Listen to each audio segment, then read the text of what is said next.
मैं तनु उपाध्याय और मैं मानसी त्रिपाठी आप सभी का स्वागत करती हूँ। साइबर जागरूकता कार्यक्रमों से जुड़ते हैं तो जनता पर इसका क्या प्रभाव है? हम लोग का काम है ये सब करना अगर लोग हमसे जागरूक हो। 2019 और 2025 के कुंभ में क्या बड़े बदलाव? कई पेड़ ऐसे हैं जो रंग बदले होंगे, कई शहर थोड़े से चेंज हुए होंगे। आम महिला टूरिस्ट के रूप में आपका एक्सपीरियंस कुंभ की सुरक्षा को लेकर कैसा है? कहीं ऐसा फील नहीं हुआ कि कोई गलत छू रहा है। काशी और प्रयागराज में क्या अंतर आपको महसूस होता है? यहाँ का माहौल कैसा लगा आपको? काशी में हमेशा ही कुंभ रहता है, यहाँ एक पीरियड के लिए आता है। कौन से इमोशंस अपनी मूवी में महाकुंभ से रिलेटेड दिखाना चाहेंगी? सर पे गठड़ी उठाए, कंबल उठाए, सड़क में ही सो जाते, बच्चों को पकड़े। पुलिस से कोई विशेष अनुभव? अच्छे देश के नागरिक और पुलिस एक होनी चाहिए बस।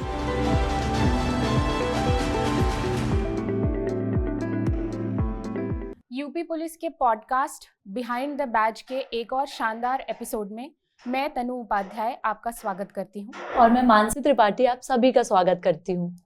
आज हमारे साथ हैं हिंदी सिनेमा के दो ऐसे सितारे जिन्होंने लंबे समय से हमें एंटरटेन किया है, उन्होंने हमें हंसाया है, रुलाया है और समय समय पर हमें मोटिवेट भी किया है। मैं बात कर रही हूँ सीनियर एक्टर्स संजय मिश्रा जी की और नीना गुप्ता जी की। आइए इनका स्वागत करते हैं। Thank you. तो नीना जी, हमारा पहला सवाल आपसे ये है कि महाकुंभ में आने का सबका अपना अपना मोटिव होता है। कोई स्पिरिचुअलिटी के लिए आता है, कोई फेथ के लिए आता है, कोई रिसर्च के लिए आता है। तो आपको महाकुंभ के लिए ऐसी कौन से कारण थे जिन्होंने आपको महाकुंभ की ओर खींचा? मैं बहुत सालों से महाकुंभ में आना चाहती थी, बहुत सालों से, कभी नहीं हो पाता था। आई थिंक ये भगवान ने चाहा कि इस बार हो ही जाए। ना ना ना करते हुए भी आई गई और थैंक गॉड में आ गई, बहुत मजा आया जी। संजय जी, आपसे मेरा सवाल है कि आप 2019 में भी कुंभ से जुड़े थे और 2025 में भी आपने कुंभ विजिट किया। विशेष रूप से यूपी पुलिस के लिए आपने साइबर सिक्योरिटी से जुड़ते हुए एक फिल्म भी शूट की है, शॉर्ट फिल्म, जिसमें आपने साइबर अवेयरनेस हमारे लिए स्प्रेड की। तो सर, आपको क्या लगता है कि सेलिब्रिटीज जब इस तरह के साइबर जागरूकता कार्यक्रमों से जुड़ते हैं तो जनता पर इसका क्या प्रभाव पड़ता है? देखिए, आपकी बात अगर जनता सुनती है तो आपका हक है और आपका क्या बोलते हैं कि आपका दायित्व है कि आप कुछ अच्छे मैसेज उन तक पहुंचाएं। तो बस मैं इसी सोच से ये काम करता हूँ। आई थॉट आप पूछेंगी कि आप मैं 2019 में भी कौन से वाले में था, मैं कुंभ में 2019 में 2019 और इस वाले में क्या डिफरेंस है, सब पूछेंगे। लेकिन हाँ, हम लोग का काम है ये सब करना अगर लोग हमसे जागरूक होते हैं। संजय जी, जैसे कि आपने कहा कि आप 2019 के भी कुंभ में आए थे, तो मैं जानना चाहती हूँ कि 2019 और 2025 के कुंभ में क्या बड़े बदलाव या क्या सुधार आपको देखने को मिले? आपका एक्सपीरियंस कैसा है? और 25 के बीच में कई पेड़ ऐसे हैं जो रंग बदले होंगे, कई शहर थोड़े से चेंज हुए होंगे। तो 19 और 25 में उसके बाद जब भी आएगा थोड़ा और अलग होगा। अलगाव तो है, मतलब होना चाहिए, बदलाव काफी है, कितनी जनता है। और मैं एक बात हमेशा कहूंगा कि बॉस, अगर इसको अखंड भारत, एक भारत ऐसा देखते हो तो फिर एक परिवार है और यहाँ पर हर कोई होस्ट है और दूसरे क्या होते हैं जो आते हैं, मेहमान मेजबान आप ही हैं, दोनों चीज। आप यहाँ आइए कुंभ में और बहुत सपोर्ट, सरकार ही नहीं कर सकती इसे। गंदगी कर रहे हैं हम तो हम उसको हटा दें, जो दूसरा कर रहा है उसको बता दें, उसको भी लगे, क्योंकि आप करके चले जाएंगे फिर दूसरा लौट आएगा तो उसको कितनी गंदगी मिलेगी और लास्ट में जो लौट आएगा तो वो तो गंदगी के संगम पे आएगा। तो ये हमारा काम है, ये सरकार का काम नहीं है। सरकार के सारे डिपार्टमेंट्स अपने अपने इलाके में अपना अच्छा ही काम कर रहे हैं, सब लोग ज्यादातर।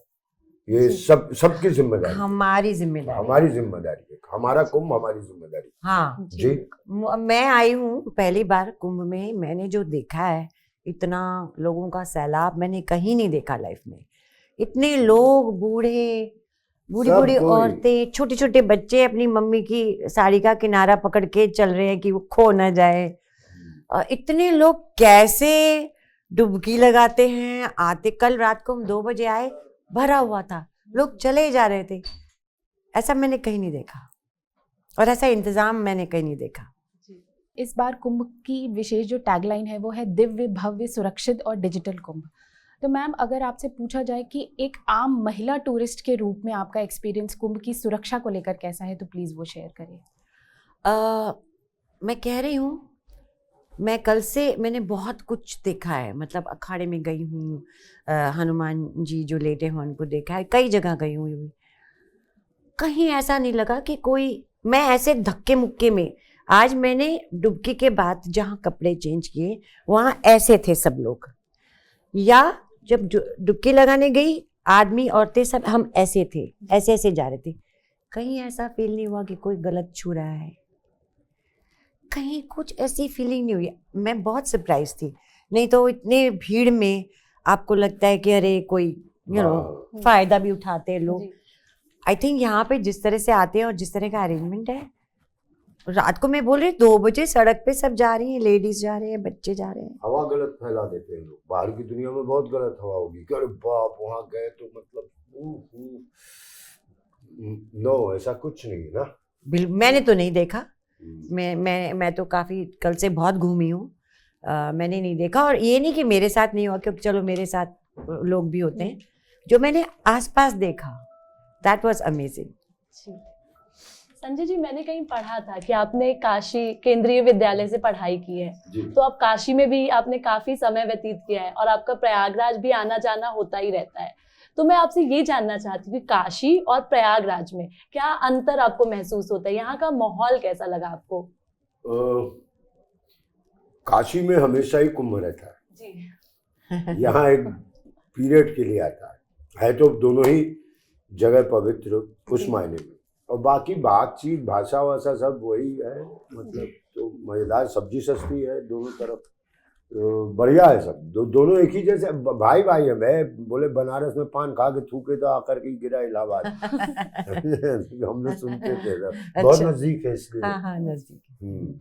मैम आप इतने सीनियर एक्टर हैं और आप 1982 से मैं पढ़ रही थी, आपका सफ़र शुरू हुआ और अभी 2025 है। मैम आपको क्या लगता है कि जो सेलिब्रिटीज़ एक आम आदमी के जीवन में क्या अवेयरनेस ला सकते हैं, वो प्लीज़ बताइए।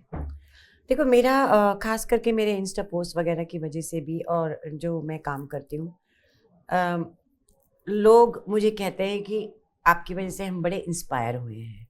मैं तो, मुझे लगता है अरे यार नहीं, मैंने तो कुछ नहीं किया। अब ऐसा फीलिंग होती है, specially ladies, they come and sometimes they have tears in the eyes के मैम आप जैसे जीते हैं। तो क्या होता है कि अच्छा लगता है कि मेरी वजह से या मेरे काम की वजह से किसी को मुस्कुराहट आई, किसी के जीवन में थोड़ा बहुत फेरबदल हुआ, तो ये मुझे अच्छा लगता है। सर आपसे एक सवाल है, आप 2019 में भी कुंभ से जुड़े थे और इस बार तो आपने सर यूपी पुलिस के साथ एक शॉर्ट फिल्म की, पिछले कुंभ में भी किया, पिछले कुंभ में भी की थी सर, जिससे सर बहुत सारे लोगों तक हमारा मैसेज पहुंचा, लोग अवेयर भी हुए। सर आपने फिल्मों में भी एक पुलिसकर्मी का किरदार भी निभाया है, तो सर पुलिस से कोई विशेष अनुभव जो आप सबके साथ साझा करना चाहते हो तो प्लीज़ बताएं। बहुत अलग किस्म का जॉब है यार जी, बहुत अलग किस्म का। हमेशा टेढ़े पांचे में ही फंसे रहना है कि नहीं, तो हमेशा टेढ़े पांचे में फंसा रहना है, तो हमको उस पद का मतलब वो भी उनका भी समझना चाहिए और हेल्प करनी चाहिए पुलिस के यार। लेकिन हम लोग बचपन से ही चोर पुलिस जो गेम खेलते हैं ना, वो बड़ा खतरनाक है यार, वो आपको बचपन से ही पुलिस से डरा देता है।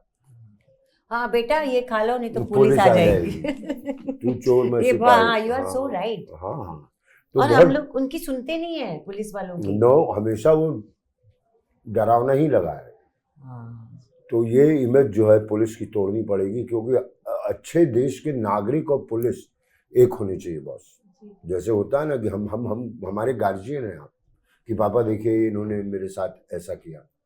अब डरना नहीं चाहिए पुलिस से, जो एक डरावना बना रखा है कभी नहीं। बहुत मेहनत करते हैं यार, मैं देख रहा हूँ ड्यूटी भले ही, मतलब कितने पुलिस वाले, तुमको जानकारी होगी कितने एक्स्ट्रा पुलिस वाले यहाँ पर लगे। जी जी, कितने लोग, 50,000। कुछ गड़बड़ हो जाए तो पुलिस गड़बड़ है, कुछ अच्छा हो जाए तो बहुत बढ़िया। हाँ। नहीं, अच्छा हो जाए तो उनका नाम नहीं है, वही बहुत बढ़िया, भगवान ने सब भगवान ने करा है। नहीं, लेकिन बहुत, और ऐसे आयोजन में तो पुलिस का मतलब बैंड बजी रहती है हम लोग सच्ची। पुलिस कैंप के ही आसपास रुके हुए, यही बातें चल रही, अरे वो गाड़ी क्यों क्यों छोड़ दिया, वो गाड़ी को पकड़ो, उसको रखो, वहाँ उनकी गाड़ी है।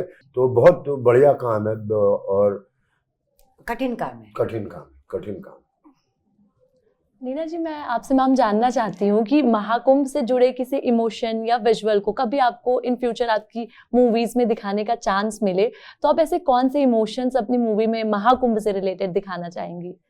आस्था। जी मैंने ऐसी आस्था, ऐसा विश्वास जी। नहीं देखा अभी तक, पूरी दुनिया में कभी नहीं देखा।